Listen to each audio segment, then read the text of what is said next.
নদীর ধারে ছিল একটা বিশাল বটগাছ। সেই বটগাছে ছিল মেছো ভূতের বাসা। সন্ধ্যার পর সেখান দিয়ে কারো যাওয়ার উপায় ছিল না। বিশেষ করে মাছের গন্ধ পেলেই মেছো ভূত ঝাঁপিয়ে পড়ে মাছ কেড়ে নিত। মেছো ভূতের জ্বালায় কেউ আর মাছ নিয়ে ওই পথে যায় না। একদিন এক নাপিত কুটুম বাড়ি থেকে মাছ নিয়ে বাড়ি ফিরছিল। ফিরতে ফিরতে রাত হয়ে গেল।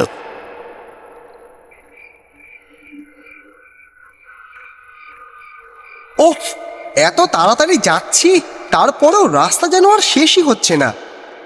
রাতও হয়ে গেল। ভেবেছিলাম দিনের আলো থাকতে থাকতে নদীর ধার দিয়ে ওই বটগাছটা পেরিয়ে যাব, কিন্তু তা তো আর হলোই না। সঙ্গে এই মাছগুলোও আছে, মেছো ভূত ঠিক টের পেয়ে যাবে। না, একটা কাজ করি, এই মাছগুলোকে জামার ভিতরে ঢুকিয়ে নিই।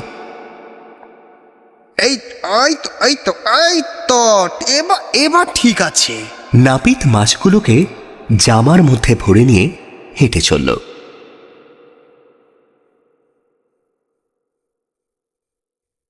এদিকে গাছের ডালে পা ঝুলিয়ে বসেছিল মেছো ভূত। হাওয়ায় মাছের গন্ধ ভেসে আসতেই উঁকি মেরে সে দেখে একজন মানুষ এদিকেই হেঁটে আসছে।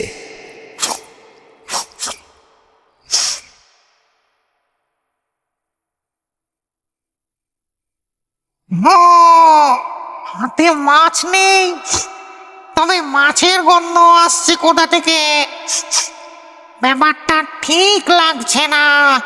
ও এদিকে নাপিত গাছের নিচে আসতেই মেছো ভূত লাফিয়ে পড়ল তার সামনে।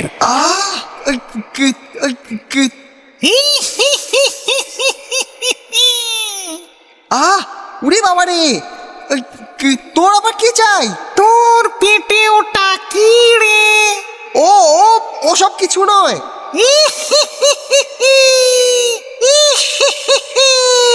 পেটে মাছ লুকিয়ে রেখে মিথ্যা বলা হচ্ছে। আরে আরে আরে, একই একই একই, আরে আরে একই। নাপিতও কম যায় না, সেও জড়িয়ে ধরল মেছোর কোমর। দুজনে সে কি জড়াজড়ি আর ঝাপটা ঝাপটি। দে দে মাছগুলো, দে এই দে। আহ আহ, উরে বাবা রে! কিছু পরেই নাপিতের জামার ভেতর থেকে মাছগুলো পড়ে গেল।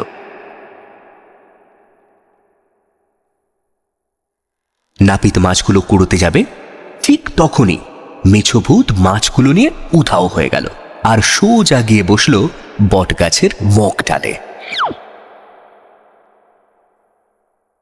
হায় রে, আমার সব কটা মাছ নিয়ে চলে গেল।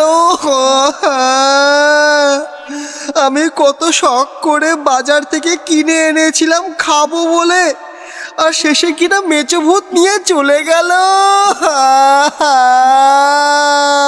তবে আমিও কিন্তু মেছোকে ছাড়বো না। ওকে এমন জব্দ করব যে কোনোদিনও কারোর মাছ খাবার নাম পর্যন্ত নেবে না। পরের দিন নাপিত গেল কুমোরের বাড়ি। কুমোর তখন চাকা ঘুরিয়ে মাটির পাত্র বানাচ্ছিল। ও কুমোরদা, কুমোরদা, বলো ভাই, আমার একটা কাজ করে দিতে পারবে? কি কাজ? আরে, একটা বড় মাটির মাছ বানিয়ে দিতে হবে, তারপর সেটাকে পুড়িয়ে শক্ত করে দিতে হবে ভাই। ও, এই কাজ? ঠিক আছে, আর এমন কি, কালকেই হয়ে যাবে। বিকালে থলি ভর্তি মাছের আঁশ নিয়ে নাপিত গেল কুমোরের বাড়ি। তারপর সেই আঁশগুলো ভালো করে মাছের ওপর লাগিয়ে দিল। এরপর মাছটা ব্যাগের মধ্যে ভরে নদীর দিকে হেঁটে চলল। নদীর ধারে যেতেই মেছো ভূত তাকে দেখতে পেল। মস্ত বড় ব্যাগ নিয়ে নাপিত আসছে, আর মাছের লেজটা কিছুটা বাইরে বেরিয়ে আছে। নাপিত কাছাকাছি আসতেই মেছো ভূত তার সামনে লাফিয়ে পড়ল।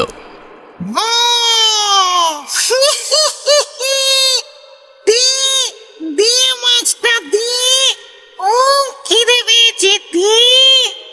ওরে বাবা রে, পালা পালা!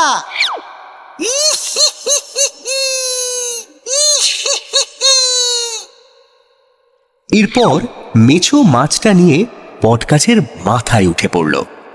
তারপর যেই না কামড় দিয়েছে অমনি তার দুটো দাঁত গেল ভেঙে।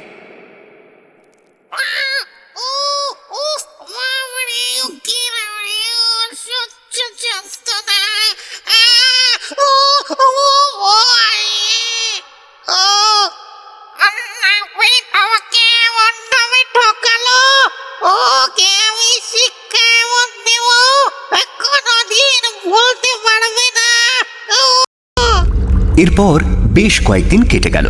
একদিন নাপিত পাশের গ্রামে বিয়ে বাড়িতে গিয়েছিল। ফিরতে ফিরতে তার রাত হয়ে গেছিল।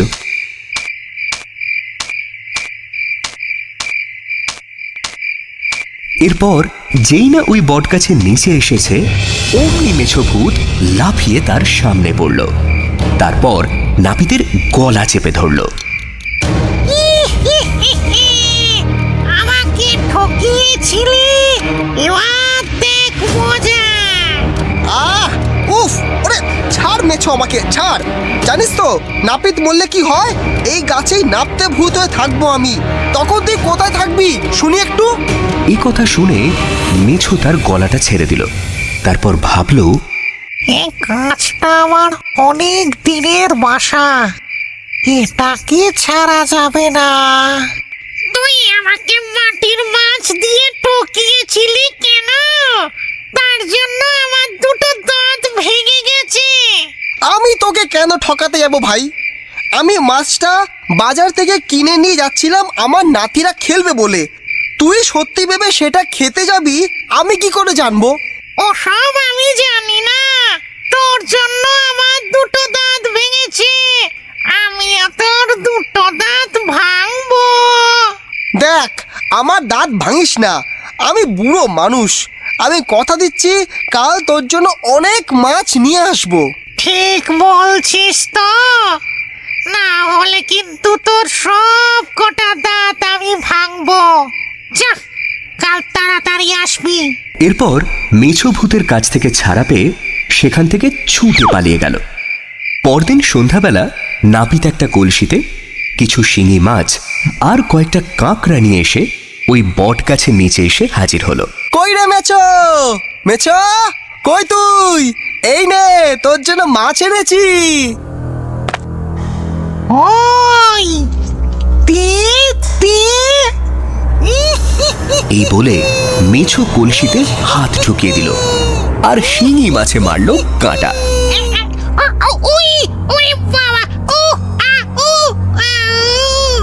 আরে কি বোকা রে তুই!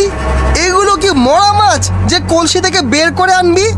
এগুলো সব জ্যান্ত মাছ, হাত দিলেই কামড়াবে।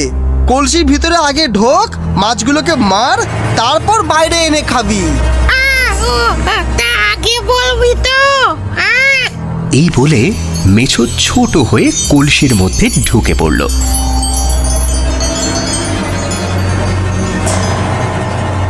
তারপর নাপিত ঝপ করে গামছা দিয়ে কলসির মুখ বন্ধ করে দিল।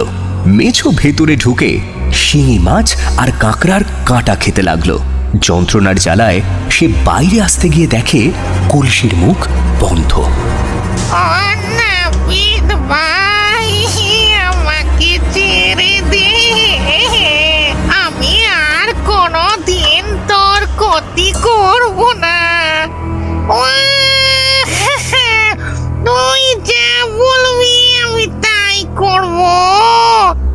হ্যাঁ, এটাই তো বাকি আছে, তোকে বের করি আর তুই আবার লোকের মাছ কেড়ে খেতে যাবি।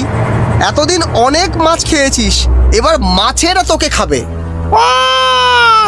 ও নাপিত, আমাকে বার কর ভাই।